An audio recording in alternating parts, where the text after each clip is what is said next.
Welcome to the Not Old Better Show, the show covering all things health, wellness, culture, and more. The show for all of us who aren't old, we're better. Each week, we'll interview superstars, experts, and ordinary people doing extraordinary things, all related to this wonderful experience of getting better, not just older.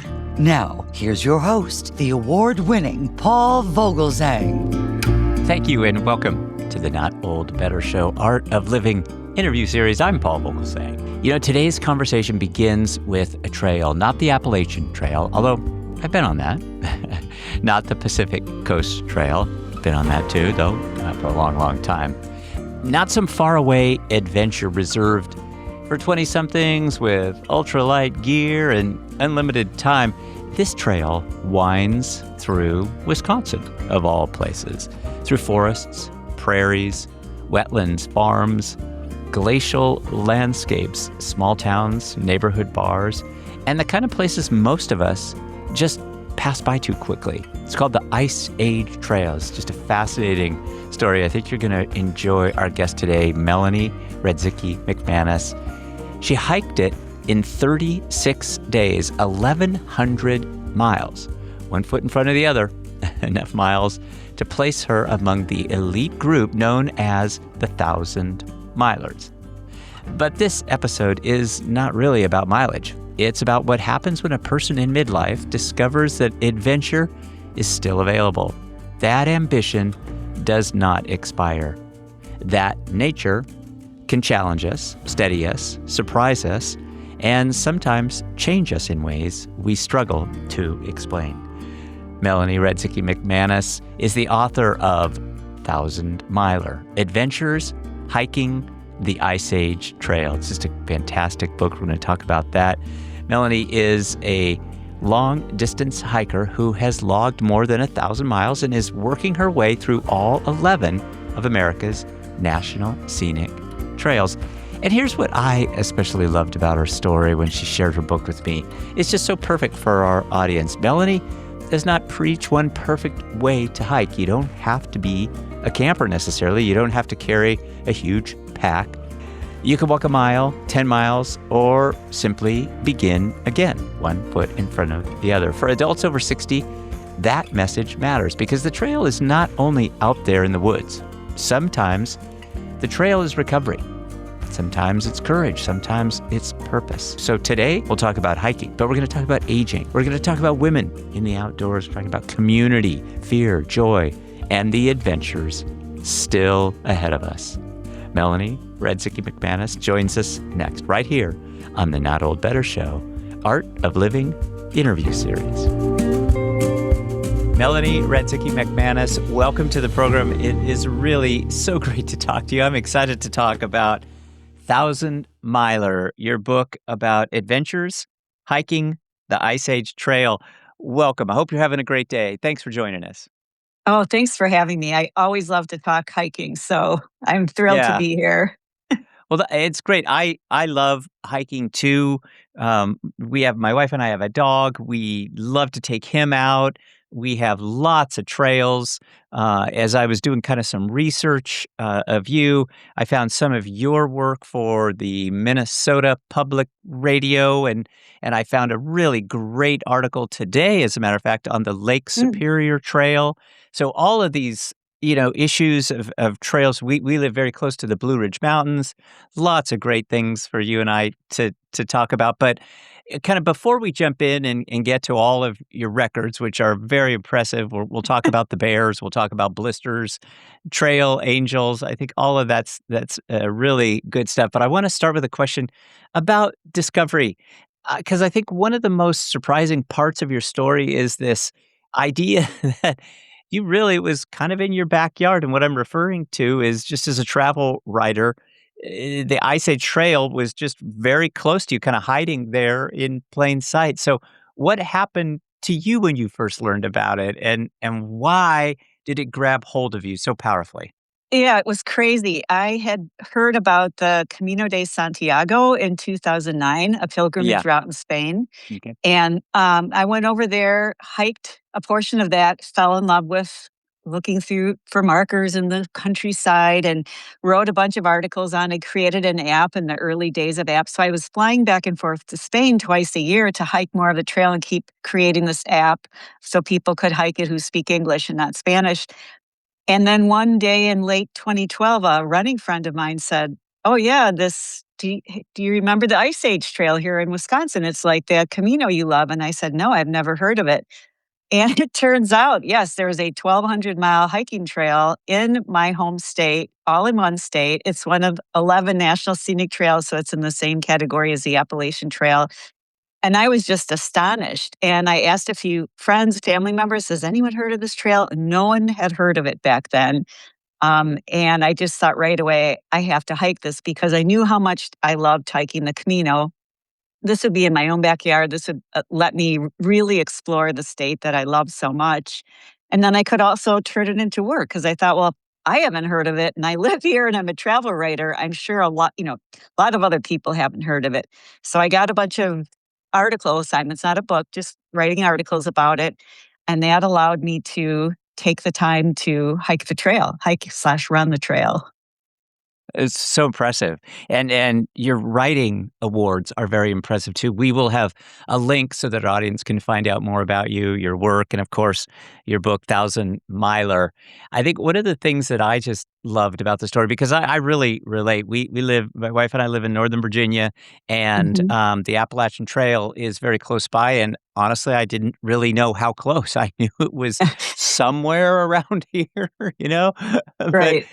but we kinda just decided one day that we would go out and find it and try it, and I just love that in your journey about backpacking, excuse that pun a little bit, you didn't say to yourself or to anyone out there, "I need the perfect gear. I have to be absolutely 100% certain and have the perfect knowledge, make sure it's the perfect timing."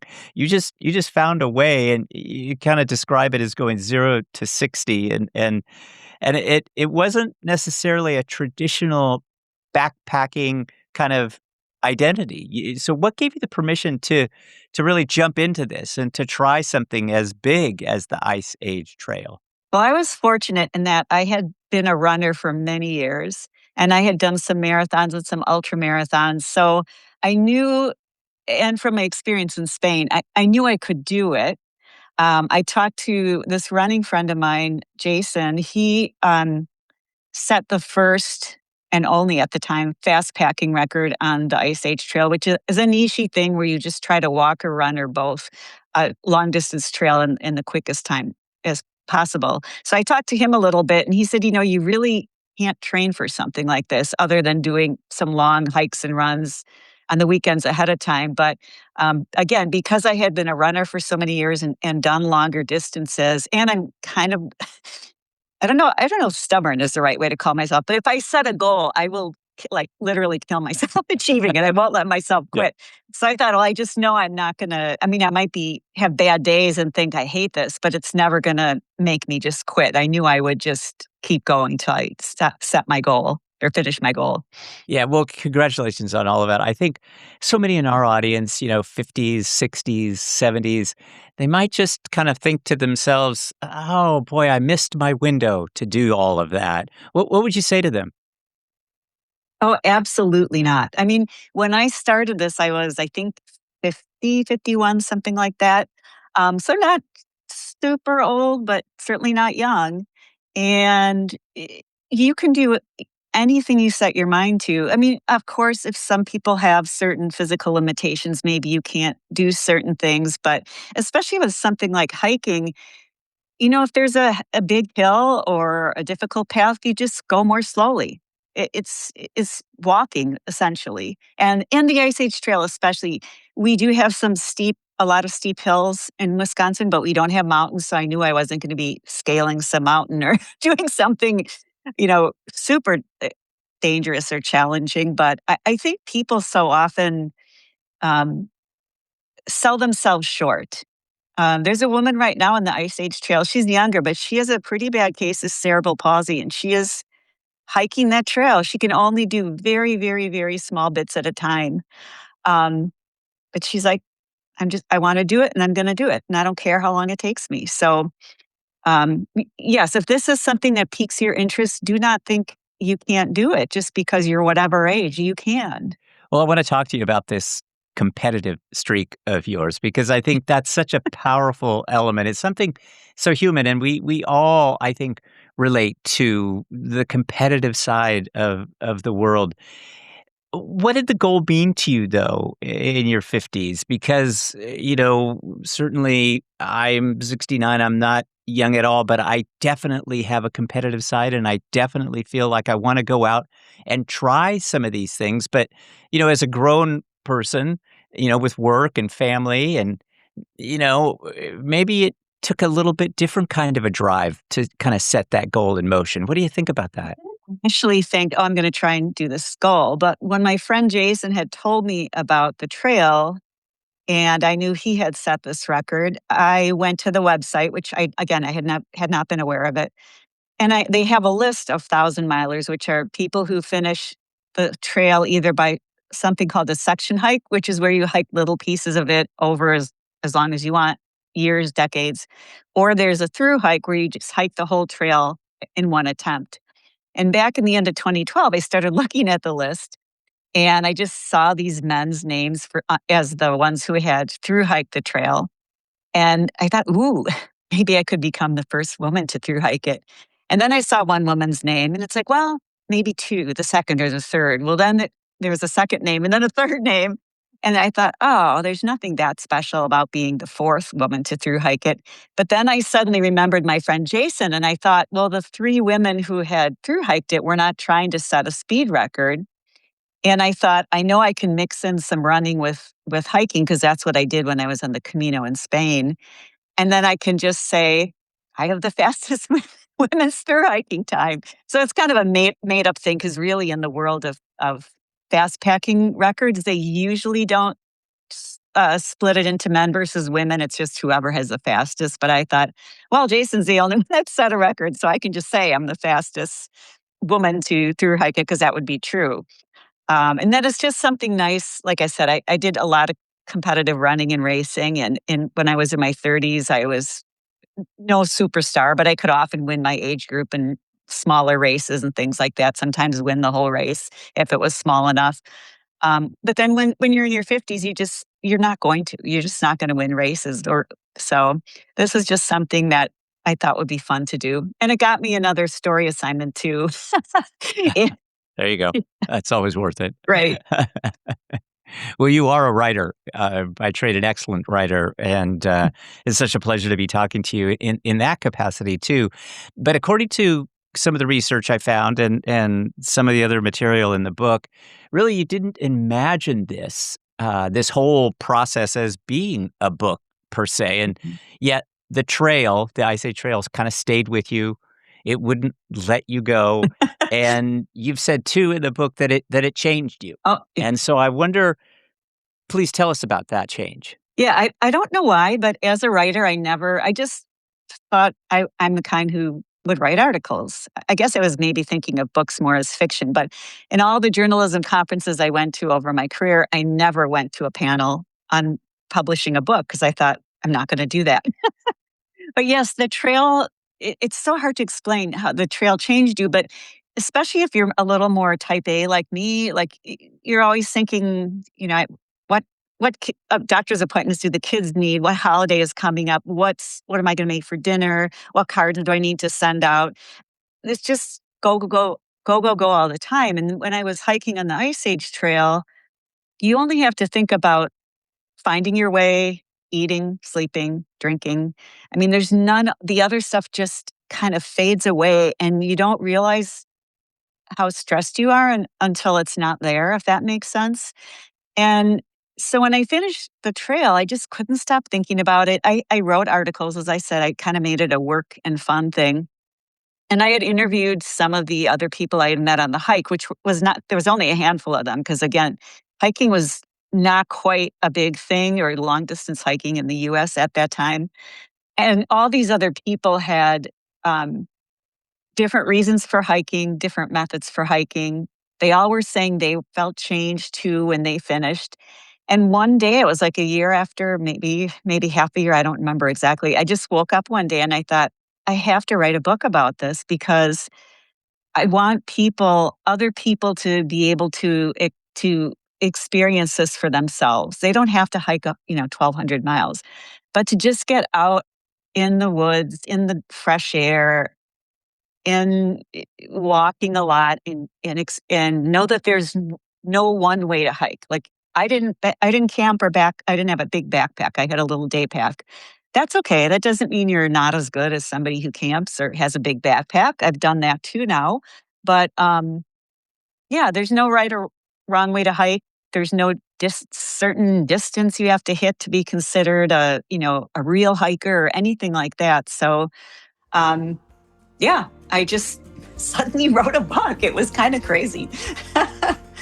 Melanie, I want to pause right here for just a moment because on the surface, this is just a remarkable hiking story. 36 days, 1,100 miles, just some amazing metrics and statistics, but just some beautiful scenery too. Wisconsin forests, prairies, wetlands, farms, small towns even.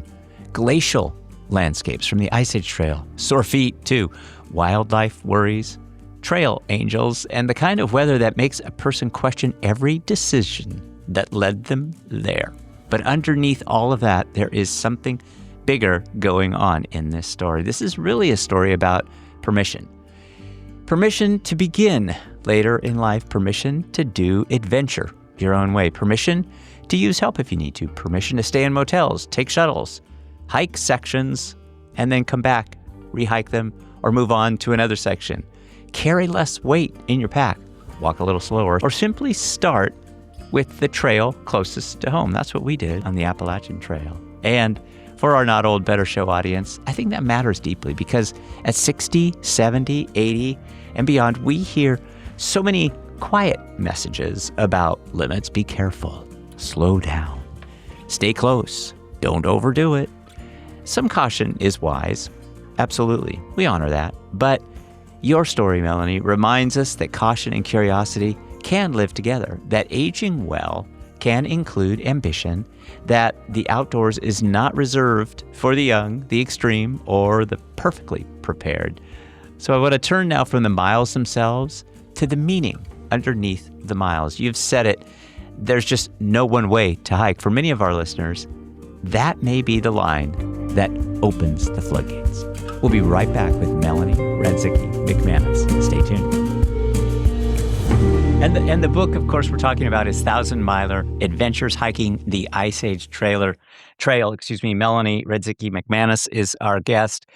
And I think one of the things that I enjoyed about the book was the inclusion of some of these other hikers along the way. Of course, we talked about Jason, talked about the first through hiker. You also talked about in the book a combat veteran. I thought that was really touching and many more. Why was it important for you in the book to talk about others and not just focus on you in a memoir type fashion? Well, to be honest, a lot of the days that you're hiking by yourself, nothing interesting happens.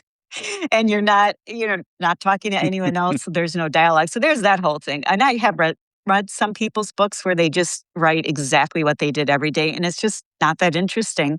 But mainly because, as I said a little earlier, all of the people I met had really different reasons for hiking and different methods of hiking. And I thought, it'll be more interesting if I use my hike as kind of the thread that holds the story together. But I can throw in some history so we know what these trails are and how our trail got started. Throw in these other people's stories, and that would just give a more full experience of how you can hike the trail. Again, the different means of doing so. And hopefully everyone who reads it will see something of themselves in one of these other hikers. Yeah, I think that's an important element in kind of reframing all of this, because I do think as older adults, certainly my audience looks at things like accessibility and making their way and allowing us to see some of these other hikers gives us this sense that we can do it. Did you feel as though you had a strategy in place? Did you have to come up with more formal planning behind this? Was it just, well, I'm going to go out and I'm going to hike as far as I can on X particular day, and that'll be that day, and beyond it, I don't know. I'm a planner, and so I like to um, not set a goal, but actually have a reachable goal. It was a little different on the Ice Age Trail because this is my first really long distance hike where I was going for many weeks in a row. On the Camino, I was usually only gone maybe 2 weeks tops at a time. But in general, for my hikes now, like I know my pace. I mean, things always go wrong. So you can get bad weather that will slow you down or bad chunk of trail or whatever. But I do kind of like to plan where I'm going to be. I would say more often than not, the other hikers I meet are more casual or they have more time. Um, so they don't necessarily care where they end on a given day. So, that's certainly a valid way to attack a hike too.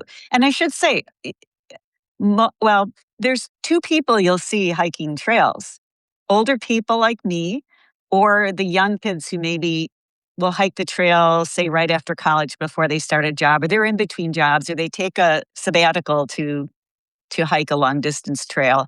I think the people more in the 30s, 40s are probably a little more bogged down with their jobs and kids at home. But there are a lot of older people hiking, a lot.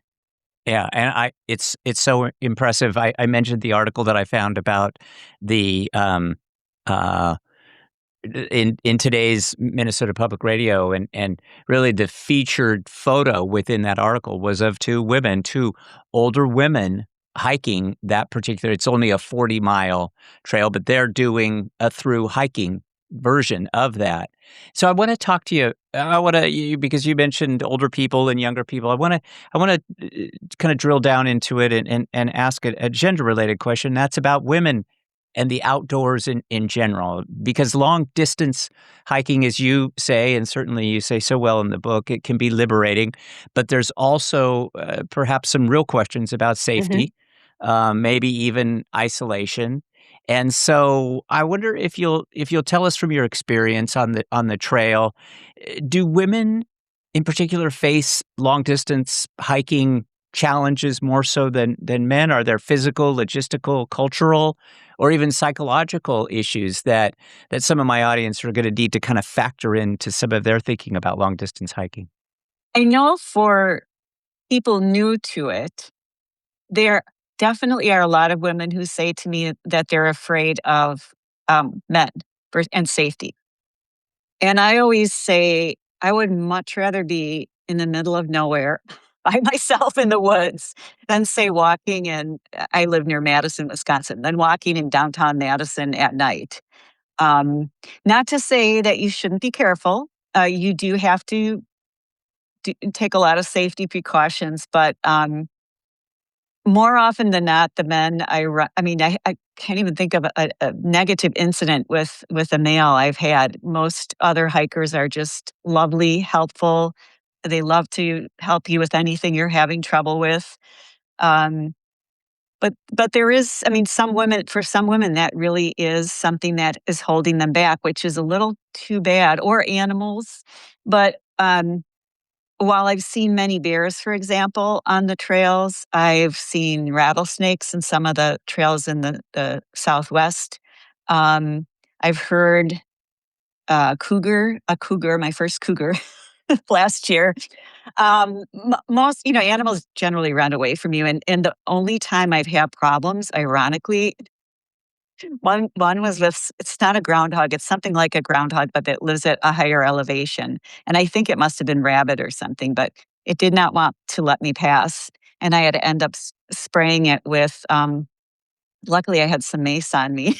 After calling my husband from the mountaintop saying, how do I get around a groundhog? And he Googled and said, it just says walk around it. And I'm like, but it's hissing at me and its fur is sticking out and it's snapping its little, big teeth. So it's just ironic that none of these other big scary animals I ever felt threatened by, but then this like little groundhog type thing. was the one. So I guess I'm rambling a little bit, but all this to say, I do think women are held back a little more. That being said, there are plenty of women out there too. So I think um, just read up on safety strategies. Definitely have devices on you where you can communicate with other people, and in emergencies, have people know where you are. Go with somebody else if you don't want to go alone. But it's not like there are roving bands of men in the woods trying to assault women hikers or anything like that. No, I think this is very helpful. In particular, it's interesting to hear you talk about, bringing mace along because I think, as we're researching some of these, we're making some plans about doing some long distance hiking. I think we do need to think about, some practical safety habits. Just factor that in. There's no Right. need to go overboard necessarily, but I think mace is a great idea. And actually, now that I'm thinking of it, the much more dangerous than regular animals are like farm dogs. A lot of trails, people might not know this, a lot of these long distance trails are not 100% finished. So you often have to go off onto a road for what they call them different things, roadwalks, connecting segments, whatever. But and if you're in the country on a country road and passing not even always a farm, a home, sometimes there are dogs that the owners don't have leashed or behind a fence or something. And they can be very aggressive. And I was always afraid to try spraying mace because I thought, it comes out in like a little stream, and what if it's not enough for a big dog? But some other hikers told me, actually, one famous woman who finished hiking, she did a through hike of the North Country Trail, which is almost 5,000 miles, and she was, I believe, 75. Joan Young, she's a famous hiker. But anyway, she said, get an air horn. It tends to scare most dogs and they'll run away. Well, I had never heard that. I was blowing whistles. I was not throwing, like waving my trekking poles and trying to like look really big. And then I got this air horn, and so far it's worked pretty well. So that would be another thing um, that you can look into if you're going to hike and a little worried about dogs or any other animals, I guess. The positive aspect in all of this is the people, as you just so nicely uh, tell us in your book. And it was really interesting to me because the stereotype of hiking, long distance hiking, perhaps particularly, is one of isolation. It's kind of being out there alone against all the elements. But your story in particular, which I just loved, it's so positive. You talk about other people, trail Yeah. angels in particular. There were fellow hikers, some friends that you made along the way, even strangers that were there to help at exactly the right moment. So I wonder, what was it about the Ice Age Trail that taught you about this idea of community out in the outdoors? Yeah, I think it was just, as you said, it was the experiences I had when I started the Ice Age Trail. Most of these long distance trails, not all, but most of them have trail associations that are affiliated with them, and they help raise money to maintain the trail, build more new sections, etc. And they do have these volunteers called trail angels that will do whatever they want to do. Maybe shuttle you if you're hiking for the day, shuttle you back to your car, or maybe they'll let you shower at their house, or they'll run you into town if you need a new pair of shoes or something like that. And they're often very knowledgeable about the trail, and of course their own little part of this whatever area you're in. So, but I hesitated to call them because I thought, oh, I don't know if I should be bothering people. But then when I needed to, what I found out was people who volunteer to do this are super passionate about both the trail and helping hikers enjoy the trail in their area. So not only can they help you out when you really need it, but you learn so much about the area you're in. They'll point out, oh, look at this over here, and this is back from whatever era, or this is why we have this, and they're just so excited that you're hiking on their part of the trail. Um, so that has just been so rewarding. And again, the, the people that are you just see how good most people are, because I had someone tell me on the Florida Trail, be aware of the men, like the men in Florida are crazy. And every time I had a bad incident with a dog on a road, it was a man driving by in a pickup that's like blocked the dog and like helped me out. And there have been so many other kind people.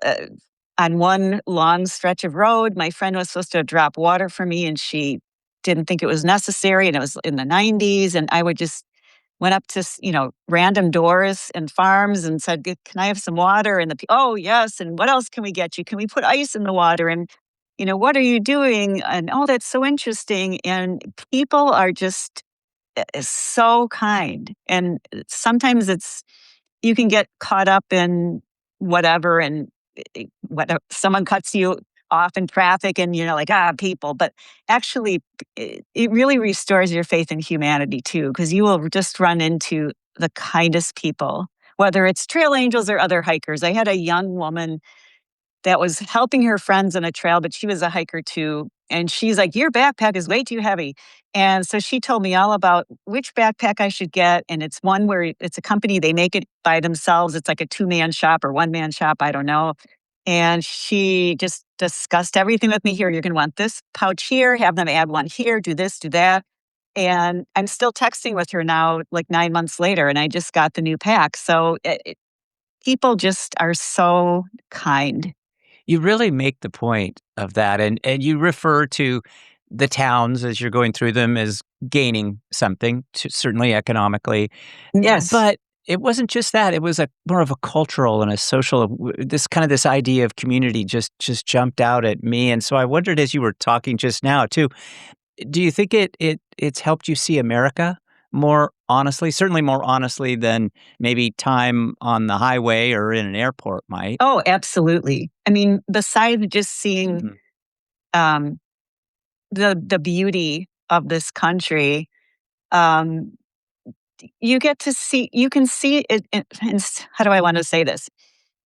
You can see some areas where there's really a lot of struggling communities too, and then just talking with people, whatever phase of life they're in, um,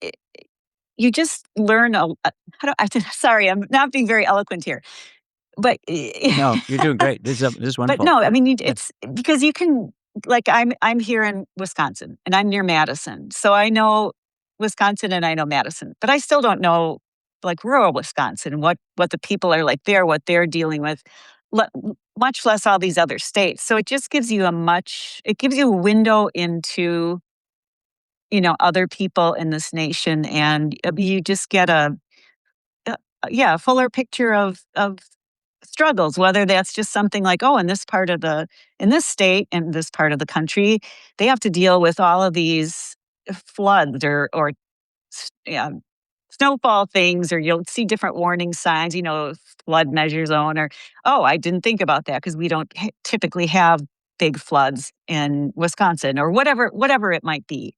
Um, yeah, sorry, I don't feel like I answered that very well, but uh, No, that was great. No, I think that was exactly I kind of was hoping to hear that because I do think that, there's something, very apparent about, life as you're walking through a community, getting to know people just kind of one by one, as opposed to seeing everybody huddled in a mass, mhm. it just is a different mindset. It's nice to hear about the support. It's nice to hear about the esprit, the certainly the good natured elements of the trails. I love hearing that, and I think that that's very positive. I think we need to hear some of that these days. And so I have a question too that kind of came up as you were just talking. You used the word struggles, and so I have a question about that. But struggles related to kind of our human frailty, because I think as we age, we certainly have lots of issues with our joints and old injuries. Kind of there are balance concerns that many of us have, and even medications that we're taking that give us this sense of, a body that is becoming a bit more frail. Yet we definitely have a desire to move. I certainly do. And so I wondered what was it about this experience, the Ice Age Trail, and then all of your additional hiking, that it's taught you about you're listening to your body. What has that taught you? What have you learned? Yes, it's always important to listen to your body. I'm generally good at that, I think, from all the years of running, but I also will tend to push myself too much. And the older I'm getting and have to be more realistic. I can't hike as fast as I used to. I can't hike as many miles in a day as I used to. I am very aware of balance issues, especially now that I'm tackling some of these more difficult trails out west. So I do core exercises every single day, as even when I was young, I tend to be kind of a klutz and trip and stuff like that. I also have to be really careful now because I sadly have that really thin, crepey skin that you can get when you're older that can um, just rip and then it bleeds. It's not a bad, wound, but I don't know if your listeners, some of them I'm sure will have this condition. You can just hit into like a bush or something, and all of a sudden your arm is really bleeding and it doesn't stop for like 3 days. Sometimes even if I had my backpack on one shoulder and I pull the other one on and the strap would scrape on my arm, all of a sudden it's like, oh no, I'm bleeding again. So I have to be very mindful of that and to always wear sleeves when I'm hiking and just have lots of bandages. Um, and I need a knee replacement now. The doctors say don't get it yet because it doesn't hurt. But it's very weak on the uphill. So I just have to know that if I'm hiking in a group, especially, I'm going to be slow on the hills and they're going to be waiting for me at the top. But you can still you can still do it. You just have to again know your limitations, know what you might need to bring with you. Like I said, with my skin, I know I'm going to be have to be very careful about that. You know, every time I'm hiking, even around the house, I can have accidents, Yep. but it shouldn't stop you. It just shouldn't stop you because The all goal. this. No, I'm sorry. sorry. I was just You going to go. say, there's so many Yeah. studies out there. If you look, that will tell you the benefits of being in nature, whether it's a tiny park in your city or out on the trail. They're too numerous to go into here, but there are many. And also now they're saying how bad it is to sit. And even if you did a 2-hour workout in the morning and then sat all day, that's still bad. Like you should be the latest I heard was every half hour you should get up after 25 minutes and walk around for 5 minutes. So really, probably one of the healthiest things you can do as an older person is do some walking. You don't have to hike 100 miles or even 5, but move around. That is going to help us as we age far more than probably almost anything. I want to ask you about the subject of trail names.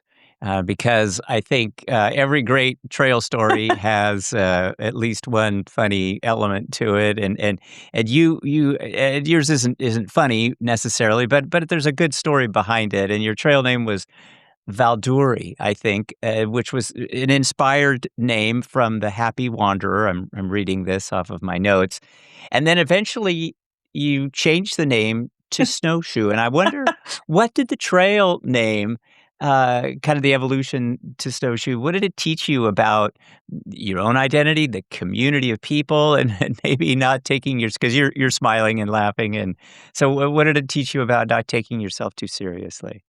Well, I don't know if it taught me that, but I took Okay. Valderie is how you say it, from the Happy Wonder. Valerie. And Good. I took that name, I gave it to myself. You can pick your own trail name or have someone bestow one upon you. And I just didn't want to get a silly trail name. So I'm like, Valderie, Uh, because my mom would have us sing Happy Wanderer when we hiked as kids.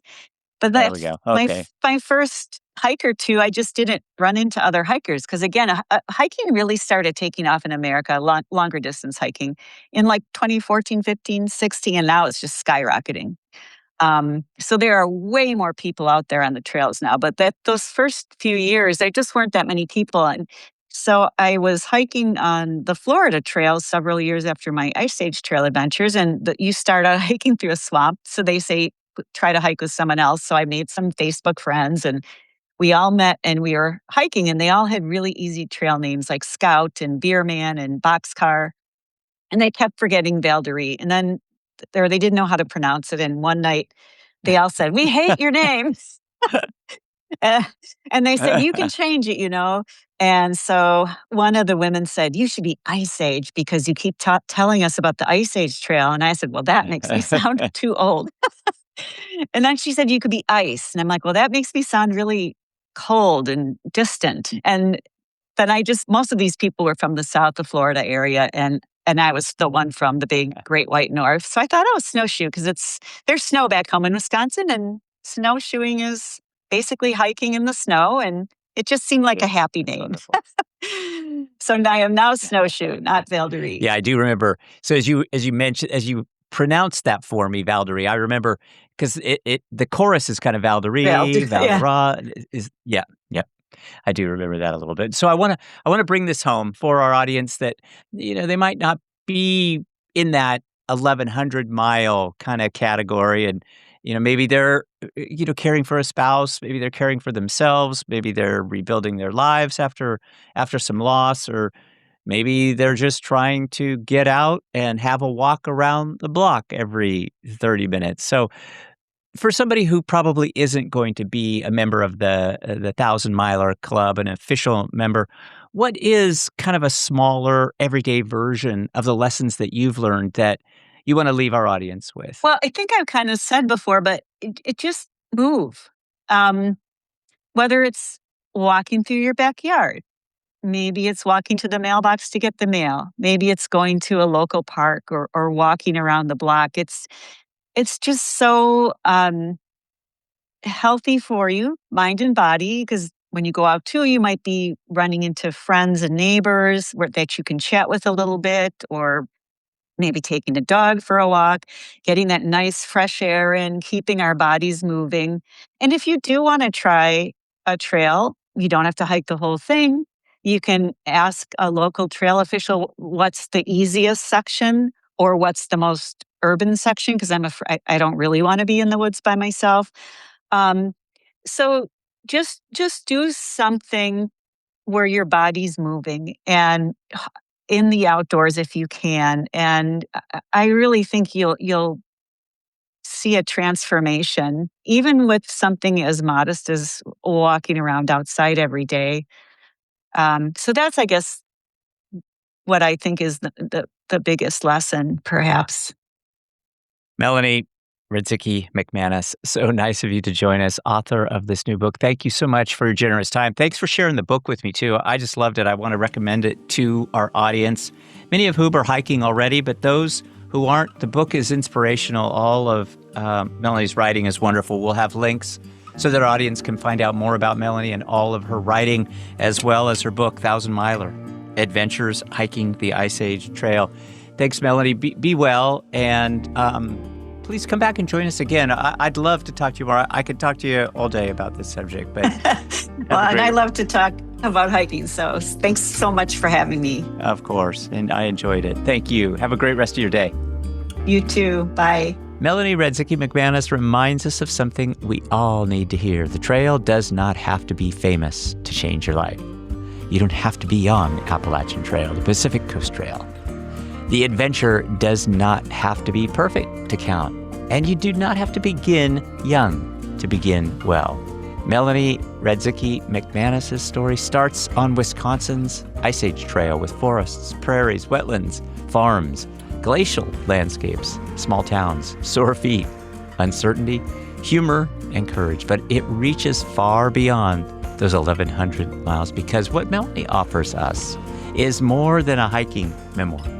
She offers permission to start where you are, permission to take the shuttle, permission to sleep in a motel, permission to hike one section one morning, 1 mile, one honest step, 1 foot right in front of the other. And for those of the Not Old Better community, that matters, because aging well is not about pretending the body never changes. It does. It's not about ignoring risk. We don't. And it's certainly not about chasing someone else's definition of toughness. Aging well is about staying curious, staying willing, staying connected to the world outside our front door. For some, that may mean a long, distant trail. For others, it may mean the local park, a walk with a friend, a safer pair of shoes, a walking pole, a clinician's green light, a first step after a long season of sitting still. Melanie's message is generous and practical. There is no one way to hike. And maybe that is true of this stage of life, too. There is no one way to be strong. There's no one way to be adventurous. No one way to keep becoming. So today, think about your own trailhead. Where is that? Where's the place that you have been meaning to begin? What is the small adventure still calling your name? And what would happen if this week you answered? My thanks to Melanie Radzicki McManus, author of Thousand Miler, Adventures Hiking the Ice Age Trail. I'm Paul Vogelsang. This is the Not Old Better Show. Thanks for listening. Be well, everybody. Let's talk about better. The Not Old Better Show on radio and podcast. Thanks, everybody. Stay steady. Keep moving. Remember, the adventure may be closer than you think. We'll see you next time.